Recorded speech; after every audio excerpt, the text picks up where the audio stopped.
जय हिंद, वंदे मातरम। स्वागत है आप सभी का study by Pathak sir channel में। इस सीरीज में हम सामान्य हिंदी से संबंधित शब्दकोश को सीखेंगे। हमारी हिंदी की सीरीज चल रही है। इससे पिछली सीरीज में हमने वर्णमाला को सीखा था। एक प्रश्न पहले हम देखेंगे, उसके बाद में हम चैप्टर शुरू करते हैं। प्रश्न पढ़ते हैं। प्रश्न है, किस नाम को शब्दकोश में कमल के बाद देखा जा सकता है? विकल्प है राकेश, ज्ञान, क्षिति और त्रिशूल।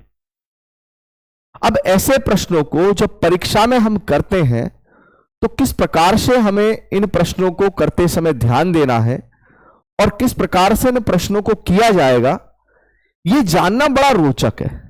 जैसे एक शब्द है कमल। अब कमल शब्द के बाद में इनमें से कौन सा शब्द मिलेगा हमें डिक्शनरी में, यानी शब्दकोश में? अब शब्दकोश को हम अभी जानेंगे, लेकिन उससे पहले हम आपको एक प्रश्न दिखा रहे हैं। हमने इसकी स्लाइड बनाई है आपको बताने के लिए, पढ़ाने के लिए। तो वीडियो को एंड तक देखना, आराम से चीजें समझ में आएंगी। अगर कोई डाउट फिर भी रहता है तो हम दूसरा पार्ट इसका बना लेंगे, अगर आप कमेंट बॉक्स में कहेंगे तो। अब राकेश शब्द जो है वो हमें देखना है कि कमल शब्द के बाद आएगा या नहीं आएगा। तो हमें देखना है पहले कै। तो कै के बाद में हमें क्या मिलता है? क्या हमें रै मिलेगा? क्या ये ज्ञ मिलेगा? क्या क्षय मिलेगा या त्रय मिलेगा? अब इस चीज पे हमें ध्यान देना है कि हमें इनमें से कै के जस्ट बाद में कौन सी चीज मिलती है या कौन सा वर्ण व्यंजन मिलता है। तो अगर ध्यान दें यहां पर आप, तो ये जय प्लस न्याय से मिलकर बनता है। ये कैसे और शय से, ये तय से और रै से। अगर इनमें हलंत ना लगाए तो इनमें से ए और निकल जाएगा अभी। तो यदि गौर करें तो कै के जस्ट बाद ये जय ना आकर आधा कै आता है, तो आंसर आ जाएगा आपका क्षि, क्षिति। अब क्षिति शब्द का अर्थ भी हम जानते हैं। जो क्षिति शब्द है उसे पृथ्वी के लिए प्रयोग किया जाता है। पृथ्वी के अर्थ में क्षिति शब्द का प्रयोग होता है और क्षितिज पृथ्वी का देवता के लिए भी प्रयोग किया जाता है। और बाकी शब्द आप जानते ही होंगे। हाल इस शब्द के बारे में और जानना बड़ा रोचक है। चंद्रमा। राकेश चंद्रमा को कहा जाता है, राकेश शब्द। इसी से संबंधित एक प्रश्न और देखते हैं, फिर आपको हम स्लाइड की ओर लेके चलते हैं। इस पूरे चैप्टर को हम समझेंगे किस प्रकार से। थोड़ा सा रोचक बनाने के लिए हमने पहले शब्दकोश के दो प्रश्न आपको दिखाए। ये प्रश्न है, शब्दकोश के अनुसार निम्नलिखित का सही क्रम क्या होगा? ये ज्ञ ज्ञानी है, जिसे ज्ञ कहा जाता है, क्षय, और कक्षा वाला क्षय जिसे आप कहते हैं, क्षय शब्द है, और यह है त्रय। इन्हें संयुक्त व्यंजन भी कहा जाता है।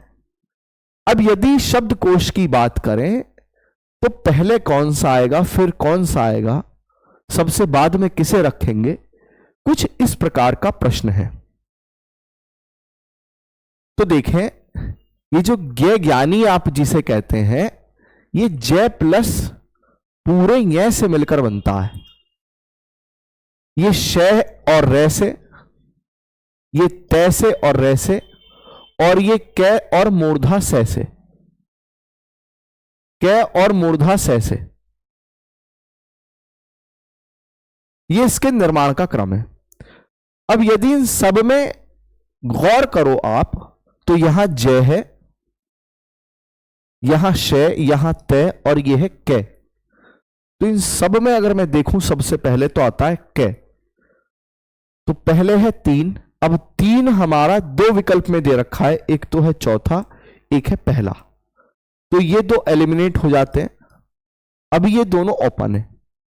अब कै के बाद में अगर मैं देखूं तो क्या जय आएगा श आएगा या त आएगा, तो आप कहेंगे ज आएगा। तो एक किसके अंतर्गत है, तो इसके अंतर्गत भी है और इसके अंतर्गत भी है, अभी दोनों ओपन है। इसके बाद में अगर बात करूं तो श आएगा या त आएगा, तो आप कहेंगे त आता है। तो चौथा, तो 3, 1 और 4, तो 3, 1 और 4 और उसके बाद में श, तो आंसर आ जाएगा इसका डी। कुछ इस प्रकार के प्रश्न आपकी परीक्षा में बनते हैं। अब इन प्रश्नों को हमें हल कैसे करना है, इसे एकदम जीरो लेवल से हम लेके चलेंगे और फिर हम जितने भी क्वेश्चन हमारे एग्जाम में आते हैं उसको ध्यान में रखते हुए पढ़ेंगे। अब चैप्टर की शुरुआत करते हैं। इसलिए हमने आपको 2 प्रश्न दिखाए थे जिससे आप ये समझ जाएं कि हम क्या पढ़ने जा रहे हैं। शब्द है एक, कोई भी उसका क्रम आपको यदि पता है कि वो कहां आएगा, तो यही शब्दकोश है। शब्दकोश या डिक्शनरी नॉलेज। जैसे मैं बात करूं, अगर आपने रीजनिंग पढ़ी हो, पढ़ते ही होंगे आप तर्क शक्ति, किसी भी परीक्षा में तर्क शक्ति या रीजनिंग आती है, तो रीजनिंग में एक चैप्टर आपको मिलेगा कि 4 स्पेलिंग आपको दे देगा कि एप्पल है, एलिजिबल है, एलिफेंट है, एरोगेंस है। इनको आप क्रम में लगाएं अंग्रेजी शब्दकोश के अनुसार या डिक्शनरी के अनुसार।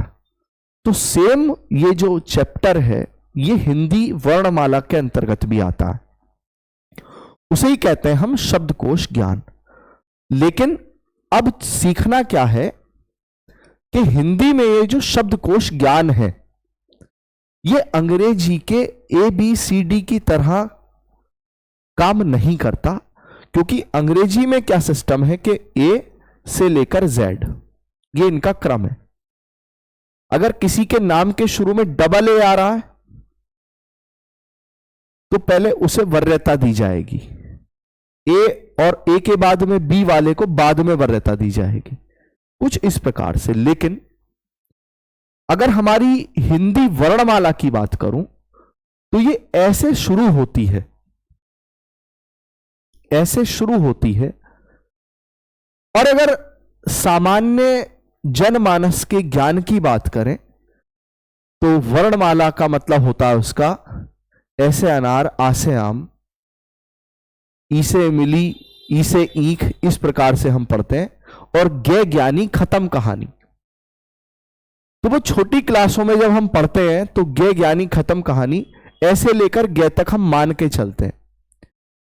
जबकि हम प्रतियोगी परीक्षाओं में ये पाते हैं कि ये जो गे ज्ञानी है यहां पे कहानी खत्म नहीं होती। कहानी जो खत्म होती है शब्दकोश के अनुसार वो है पर खत्म होती है हल। क्या ये संस्कृत में भी ऐसा ही है? तो हां, संस्कृत में भी ऐसा ही है।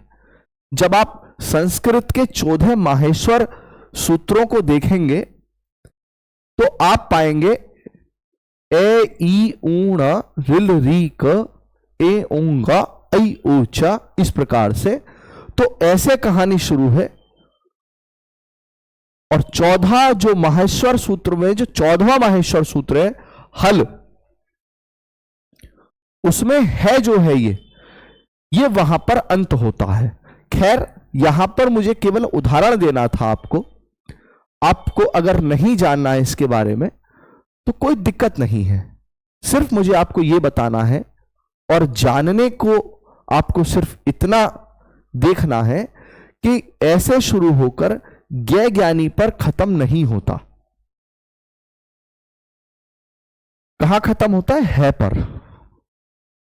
तो इन सब के बीच में ही है ये जो अभी हमने देखे थे, ये श्रेय, ये ज्ञ, ये त्रय, ये ज्ञ, इस प्रकार से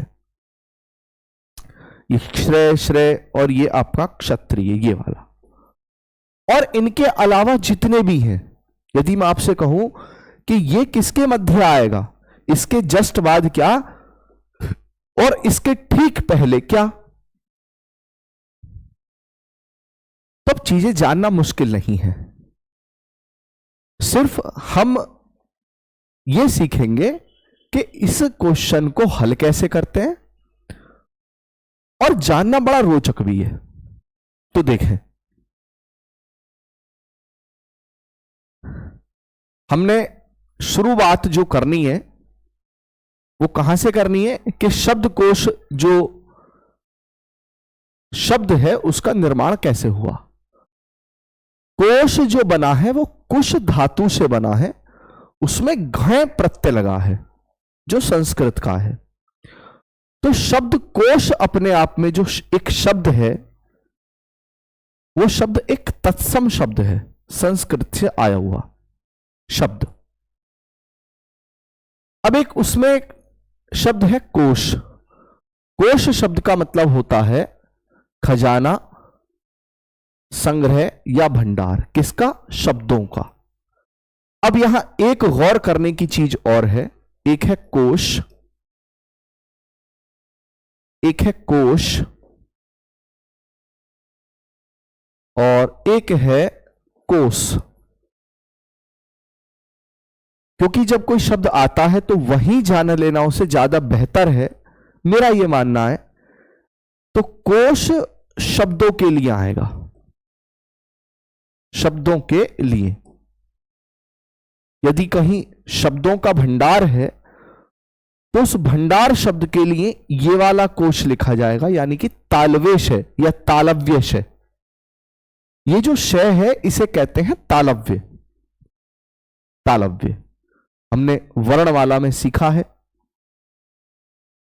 यदि ये मूर्धा वाला, ये मूर्धा शय है, इस शय को हम कोश में लिखें तो इसका मतलब होता है धन से संबंधित।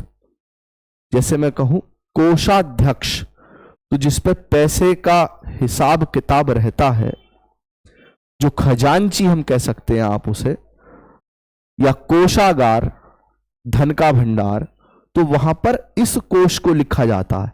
ये लिखेंगे तो शब्द का अर्थ गलत हो जाएगा। यह आता है दूरी के लिए। 4 कोस की दूरी पर उसका मकान है, 10 कोस दूर आपको यहां से कुआं मिलेगा। तो यहां जो कोस की बात चल रही है वो है दूरी की एक इकाई। यहां जो कोश का मतलब है वो धन से मतलब है, कोषाध्यक्ष, राजकोष, इस प्रकार से। और यहां जो कोश का मतलब है वो इस से है शब्दकोश। तो ये 3 शब्द अपने आप में समश्रुति भिन्नार्थक भी हैं। अब आगे चलते हैं।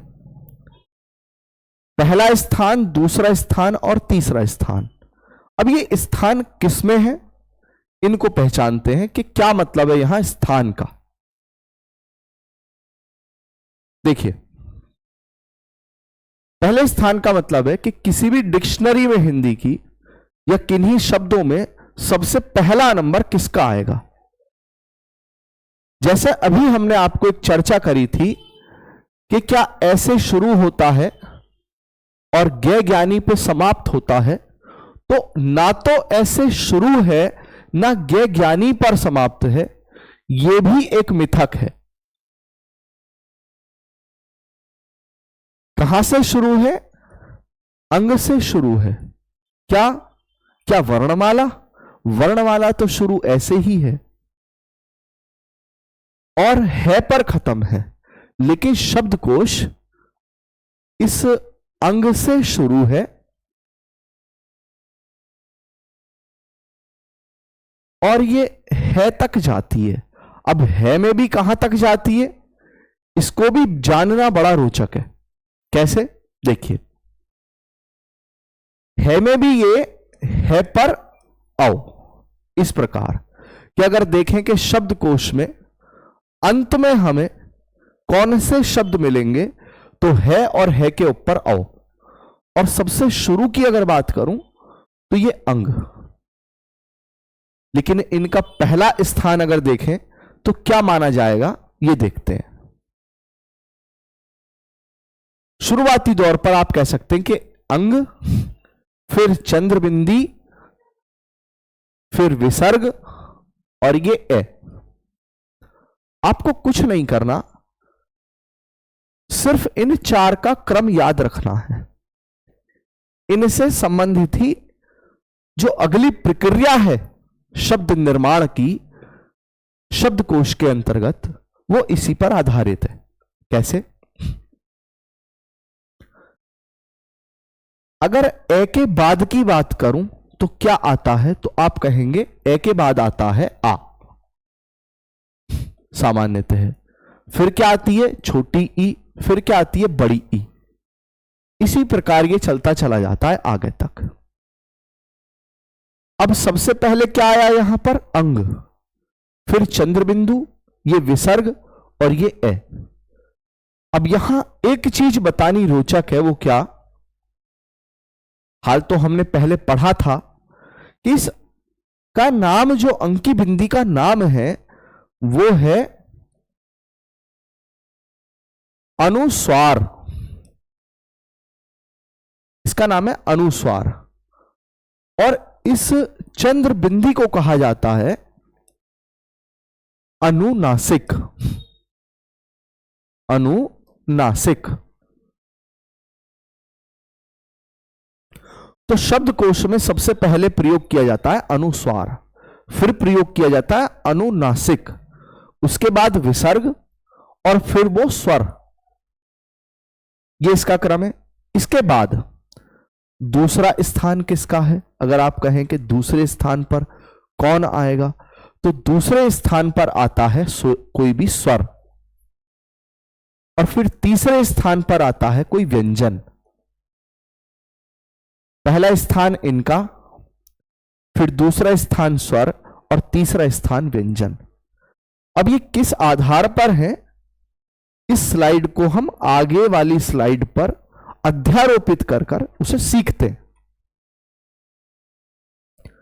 देखिए, स्वर क्रम।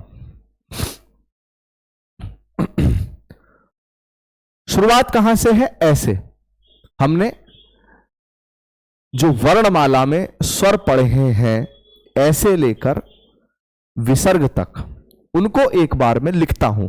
देखिए, ए, आ, ई, फिर बड़ी ई, उसके बाद में आता है आपके ऊ, बड़ा ऊ है ये, उसे दीर्घ ऊ भी कह सकते हो आप। रीरी, ए, आई, ओ,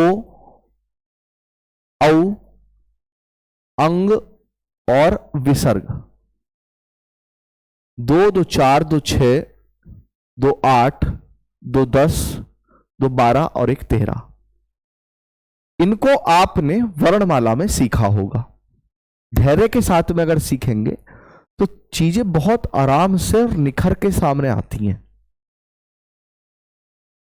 जैसे अभी हमने शुरुआत में 2 प्रश्न करे थे, अगर वो नहीं हो पा रहे हैं तो कहीं ना कहीं शब्दकोश की जो बारीकी है उनको आपको सीखना चाहिए। या आपने स्वर देखे होंगे या सीखे होंगे। अब इन स्वरों को अगर मैं कहूं कि शब्दकोश में किस क्रम में ये मिलेंगे, तो ये जानेंगे हम कैसे? उन्हीं 4 को याद रखकर जो इनसे पहले हमने सीखे थे क्रम।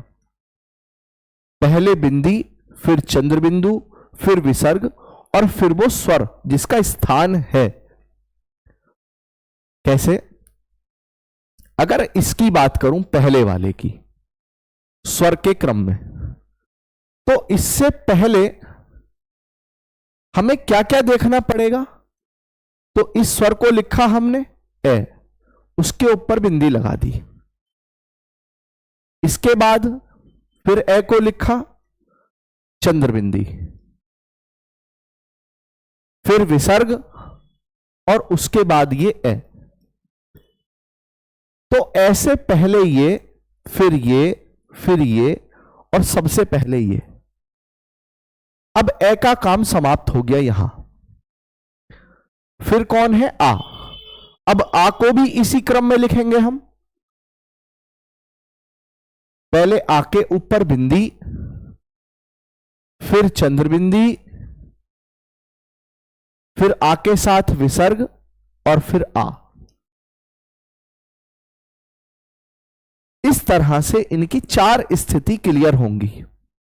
यदि कोई नाम मैं आपसे कहूं कि आपके सामने लिखा है अंत,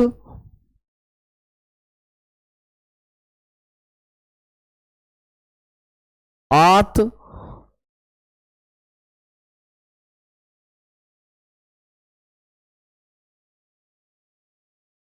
आत और अत, इन सब में सबसे पहले क्या आएगा और सबसे बाद में क्या आएगा? या प्रश्न यह भी बन सकता है कि इनका क्रम क्या होगा। तो यदि मुझे यह पता है कि किसी भी स्वर को हम इस प्रकार से 4 पोजीशन में पहले लिखते हैं, उसी आधार पर फिर व्यंजनों की पोजीशन बनती है, जैसे फैक्टोरियल तोड़े जाते हैं मैथमेटिक्स में। ये बारीकी है चीजों की, जो प्रैक्टिस बैच क्लास में नहीं पॉसिबल हो पाती हैं। रेगुलर क्लास में या जो पेड बैच वगैरह होते हैं उनमें छात्र सीखते हैं, या ऑफलाइन क्लास में बहुत ज्यादा डीप जब मेथड चल रहा हो तब मुमकिन हो पाता है। लेकिन सबको जानने का अधिकार है। यदि किसी के पास में धन भी नहीं है, वो सीखना चाहता है तो सीखे। सब चीजें हैं, उपलब्ध है। जितना गुरुओं ने मुझे सिखाया मैं मानता हूं, और ये मेरी इच्छा है कि वो सारी चीजें मैं आपको ऑनलाइन माध्यम से पढ़ाऊं। किंतु आपका सहयोग मुझे चाहिए। इस चैनल को आपके सपोर्ट की जरूरत है। जरूरतमंदों तक वीडियो को पहुंचा दिया करें, और कोई अगर कमी होती है तो उसे सुधारने का प्रयास किया जाएगा, उसको ध्यान में रखा जाएगा। खैर, अब यदि मैं देखूं तो यहां ए है, यहां ए है, लेकिन इसके ऊपर बिंदी नहीं है। तो ये ए से पहले 3 पोजीशन बनती है। क्लियर है? तो यहां बिंदी है और यहां आ है, इसके ऊपर बिंदी है, और यहां बिना बिंदी के है। तो आप अगर गौर करें, इन चारों को अलग से उठा के लिख लें। पहला ये है ए, फिर ये है, और ये है, उसके बाद में ए है। ए बी सी और डी। तो अगर आप देखें यहां से इन सब में, तो सबसे पहले है ये ए के ऊपर बिंदी अंग, जिसे आप कहते हैं, जो कि ए यहां पर पहले लिखा है। इसके बाद में अगर मैं देखूं तो आएगा डी, फिर बी और फिर सी। तो सबसे पहला कौन सा आया? आप कहेंगे ए। अगर आपको ऐसा प्रश्न दे, कुछ भी रख सकता है, जरूरी नहीं है कि यही रखे। अब आप सोच के देखें कि कितने सारे शब्द हैं। तो क्या इस प्रश्न को याद करना सही है, या तरीका सीखना ठीक है? तो आप कहेंगे तरीका सीखना ज्यादा आसान है, ना कि इस बहुविकल्प प्रश्न को रटना, कि प्रश्न आ जाए कि इसका क्रम क्या होगा। तो इसका क्रम होगा ये ए डी बी और सी। यदि प्रश्न ये आ जाए कि इन चारों में सबसे अंत में कौन सा आएगा, तो अंत में आएगा आपका सी। यदि प्रश्न ये आ जाए कि सबसे शुरू में कौन सा आएगा, तो शुरू में भी हम बता देंगे ए। या प्रश्न ये आ जाए ऊपर लिखकर कि अत शब्द से एकदम पहले क्या आएगा, तो अत शब्द कहां है? तो अत शब्द से एकदम पहले आएगा ए। इस तरह से आपसे प्रश्न पूछे जाते हैं। इनका उपयोग क्या है? तो इनका बहुत बड़ा उपयोग आप जॉब करते हुए भी देखेंगे, या कोई भी काम करते हुए आप देखेंगे। आपकी जब क्लास में या किसी भी पद पर आप अगर जाते हैं तो जब उसका पेपर होता है तो अगर अल्फाबेटिकल सीरीज में अगर सीटें लगी होती हैं तो आप पाते हो कि आपसे अगले व्यक्ति का नाम भी राकेश है।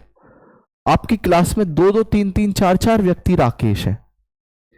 अगर आप ऐसा पाते हैं किसी परीक्षा में बैठते हुए तो आप समझ जाइए कि वो अल्फाबेट सीरीज में एग्जामिनर ने आपकी सिटिंग प्लान की है। अगर आपने ऐसा महसूस किया है तो कमेंट बॉक्स में ये लाइक वाली जो इमेज होती है, जो आप जानते हैं उसमें साइन में आता है, वो आप भेज देना। मैं समझ जाऊंगा कि आपने यहां तक समझा है या जाना है। ये क्लियर हुआ यहां तक? तो हम अगली पोजीशन हम उठाएंगे और इसी आधार पर रख लेंगे। ई के ऊपर बिंदी, फिर चंद्र बिंदी, इसके साथ विसर्ग और फिर ये ई। लेकिन एक चीज जानना अब जरूरी है, वो क्या है? देखिए, वो ये कि जब इसके बाद आएगी बड़ी ई तो बड़ी ई में यहां लग गई बिंदी, लेकिन यहां में इसमें ये चंद्र बिंदु नहीं लगा सकता। तो इसके बाद कौन सा क्रम आएगा? कुछ नहीं, आप विसर्ग रखिए और फिर ई, ये इसका क्रम बनेगा। फिर छोटा ऊ, बड़े यू के ऊपर भी चंद्र बिंदु आएगा। कहां कहां चंद्र बिंदु नहीं आएगा? इस पर नहीं आएगा जहां मात्रा है शिरोरेखा के ऊपर। अब जब यहां तक मैं इसे बना लूंगा तब गौर अगर आप करें तो औ के बाद क्या है? अंग, और उसके बाद विसर्ग, जो कि सबसे पहले आ चुका है। तो अगर मैं कहूं कि डिक्शनरी के आधार पर, हिंदी वाली, हिंदी की शब्दकोश के आधार पर अगर स्वरों पर मैं इस नियम को फॉलो करूं, अप्लाई करूं, तो सबसे शुरू में क्या आया? तो ए के ऊपर ये बिंदु, और सबसे अंत में मुझे क्या मिलेगा? तो अंत में मिलेगा मुझे औ। इस आधार पर अब यहां तक सीखने के बाद हमें क्या चीजें और जाननी है उसे देखते हैं। अब आया ये व्यंजन का क्रम। व्यंजन के क्रम को कैसे जानना है, सीखना है, देखो।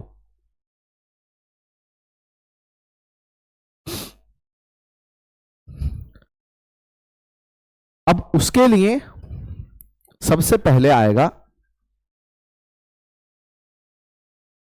ये क्रम, ए के ऊपर ये बिंदी। व्यंजन में हमने सबसे पहले आता है कै, फिर क्या आता है? ख।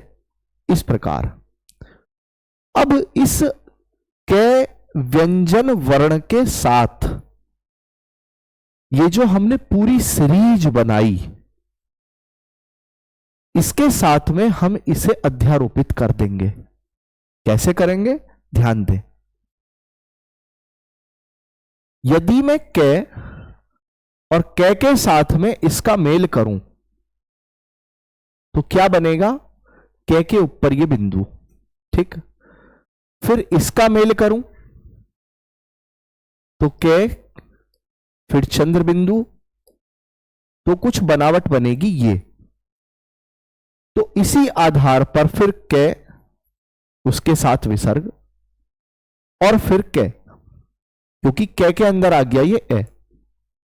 फिर उसके बाद ये क्रम चलता रहेगा आगे तक,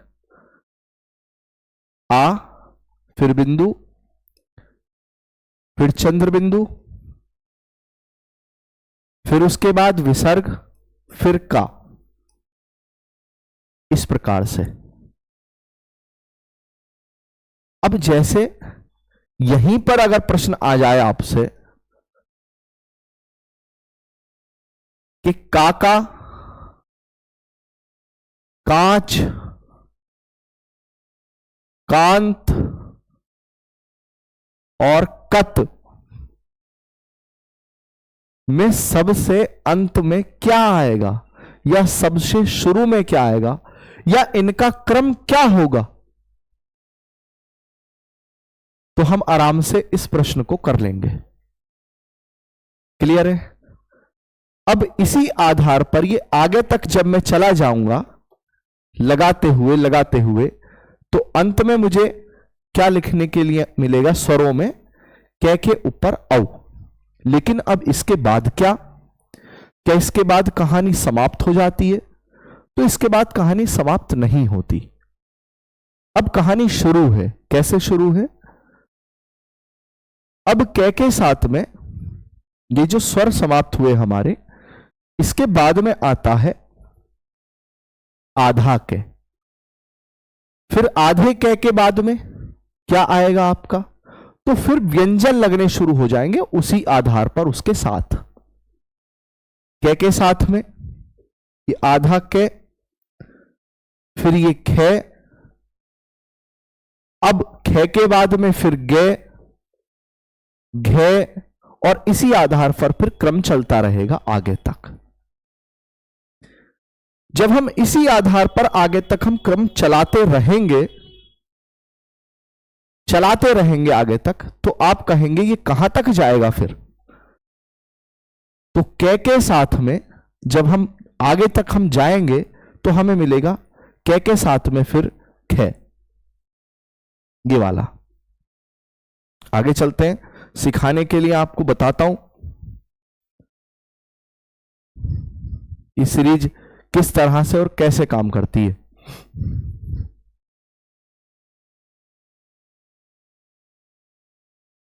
देखिए, यहां से शुरू हुआ था और ये फिर यहां पर समाप्त। अगर आप गौर करें तो इसके अंदर दो चीजें हैं, एक है कै और एक है ये। यहां भी दो चीजें हैं, एक है कै और एक है औ। अब शुरुआत होती है आधे कै से, उसके बाद ये आया कै, फिर आधे कै के साथ में ये पूरा खे,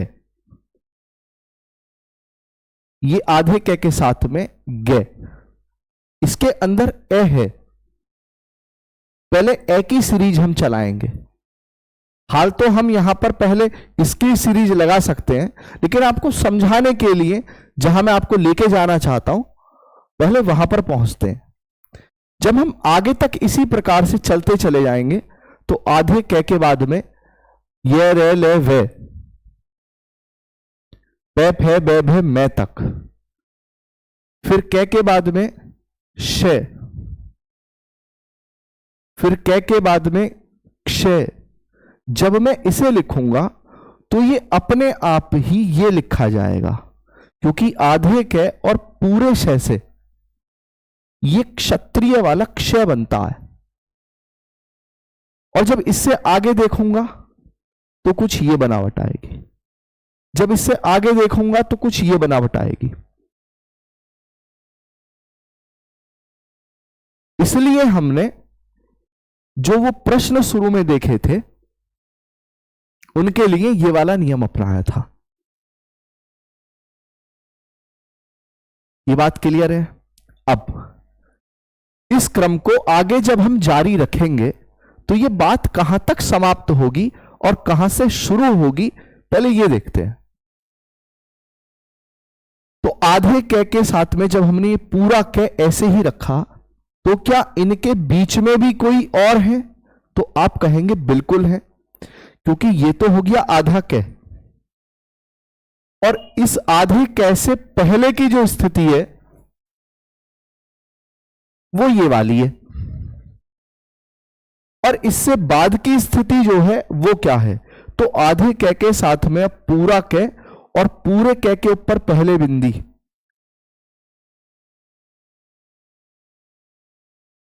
फिर चंद्रबिंदी, फिर विसर्ग, और फिर आधे कै के साथ में पूरा कै, ये वाली स्थिति। तो आप ये चीज याद रखेंगे और अंत तक इसी प्रकार से हम सीरीज बनाते चले जाएंगे, बनाते चले जाएंगे, बनाते चले जाएंगे। और आखिर में आपको क्या मिलेगा? आधा है, फिर है के साथ में स्वरों का मेल। इस प्रकार से चीजों को आपको समझ में आया होगा। इसका अभ्यास आप कीजिएगा तो और बेहतर चीजों को समझ में आने की संभावना आपको मिलेगी।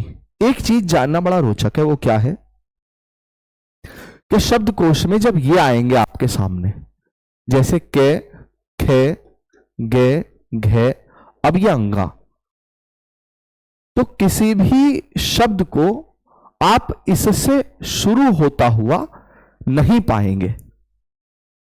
इसलिए अंगा, ञा और णे, इन तीन के अलावा शब्द किसी से भी शुरू हो सकता है। इन्हें हम इसके अंतर्गत रखते हैं। इस प्रकार से किसी भी शब्द के बीच में आ सकते हैं, प्रारंभ में नहीं आएंगे। देखने में यह आता है सामान्यतः हिंदी में। आरंभिक या अक्षरा आरंभ में ए। अब ए की सीरीज क्या होती है ये बताता हूं आपको। सबसे पहले हमने पढ़ा ए के ऊपर बिंदु, फिर चंद्रबिंदी, उसके साथ फिर विसर्ग और ये ए। अब इसके बाद क्या? इसके बाद क्या? तो फिर वही सीरीज कि ए के साथ में पहले बिंदु, फिर चंद्र बिंदु, और ये सीरीज आगे तक चलती चली जाएगी। कहां पर? औ तक। लेकिन फिर उसके बाद क्या? देखिए, अब हमने ये उठाना है अक्षरा आरंभ में ए के नियम को। अक्षरा आरंभ में ए के नियम को क्या? तो ए के साथ में पहले कै, फिर ए के साथ में खे, फिर ए के साथ में गे। यहीं आप अगर देखेंगे बीच में गौर कर कर, तो इन दोनों के बीच में एक चीज आ जाएगी कि ए के साथ में क्ष, इन दोनों के बीच में ही। कैसे आएगी? अगर गौर करें तो ए और ए के जस्ट बाद कै है, कै के अंदर ए है, उसके ठीक बाद क्या आएगा? तो आप कहेंगे इसके ठीक बाद आएगा ए,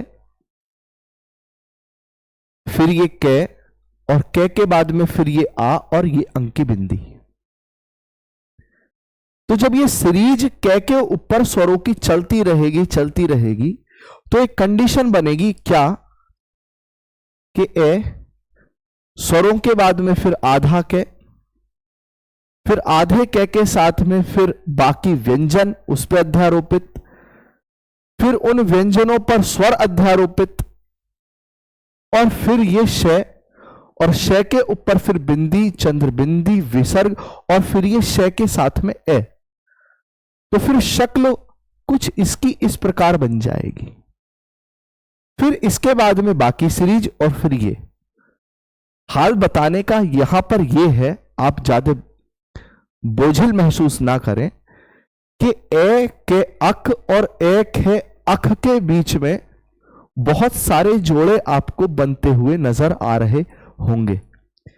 यही डिक्शनरी का मेन उद्देश्य है, पढ़ने का। और चर्चा करता हूं। ये ज्ञ है, जिसे हम ज्ञ कहते हैं।